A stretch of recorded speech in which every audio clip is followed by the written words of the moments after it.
he's going to be doing at the conference. And you need to understand that I actually came to Christ from a non-Christian background because God spoke to me in the middle of the night, and he hasn't stopped speaking, so I have quite a chatty God. And so I'm walking by the river and I'm asking some of these questions. So the first one was, you know, how do you see the Salvation Army? Now what he said is not news to any of you. He started to speak to me about your love for the hurting and the lost. How you have stayed in the inner cities when other churches have moved out. How you are trusted by non-Christians because you walk the talk. What impacted me, and I can't even begin to convey it, was the incredible passion and love with which he spoke.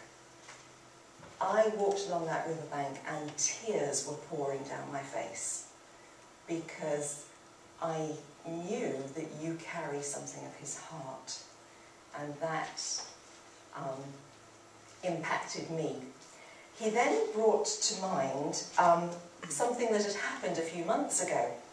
I'd been talking to a corps officer and we had been walking along, and as we walked along he started to pick up litter, and that was what he does and part of his expression to serve the community. And there aren't many litter bins there, so his hands were getting more and more full of litter. I have none in my hands at this point. I'm walking along. I am totally respectful and admiring of what he is doing. His hands are now full, and there's litter on my side of the path. I have a choice.